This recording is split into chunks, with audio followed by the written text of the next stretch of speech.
une bande dessinée, sous un côté beaucoup surréaliste. Donc après une visite de nos caves, il a eu l'idée de dessiner le voyage du raisin, de sa vendange jusqu'à la mise en bouteille.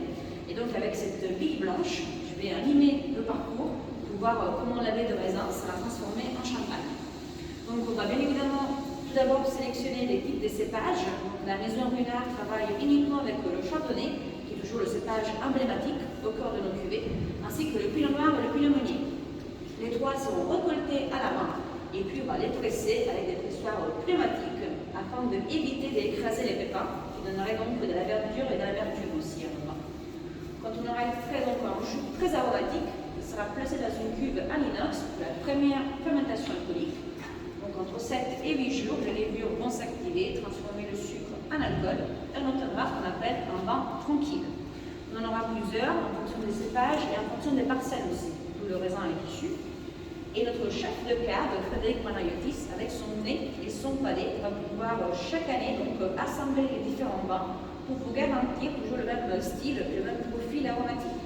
Donc peu importe les vendanges qu'on aura chaque année, on pourra toujours effectivement vous garantir la même continuité et la même signature des champagnes Ruinart. Une fois que l'assemblage est prêt, il sera tiré, donc mis en bouteille. C'est à ce moment-là qu'on va ajouter ce qu'on appelle la liqueur de tirage. Donc c'est un mélange entre le sucre et les levures pour démarrer la deuxième fermentation. À différence de la première, dans une cuve ouverte, donc le gaz produit par les levures pouvait s'échapper. Mais ici, on va fermer la bouteille avec une capsule. Donc le gaz carbonique restera emprisonné et va donc déterminer l'effervescence et la finure. D'où l'intérêt notamment de la loi de Louis XV d'introduire la bouteille effectivement en verre.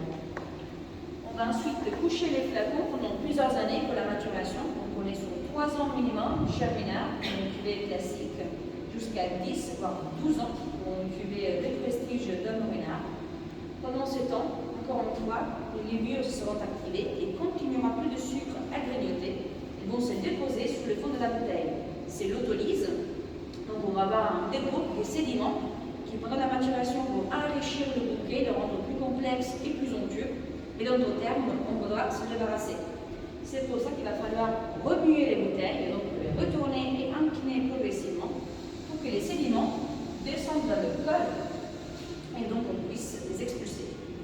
Les gyropalettes, comme on les a vus sur la photo de Luboline tout à l'heure, donc on travaille sur les cuvées classiques, donc en 7-10 jours, on va pouvoir retrouver la bouteille tête en bas. On va en revanche utiliser les pupitres, donc le support en bois, pour les cuvées de prestige, pour préserver encore une fois donc, le savoir-faire et le traditionnel donc, du travail. Une fois que donc, les sédiments seront tous descendus, on va pouvoir procéder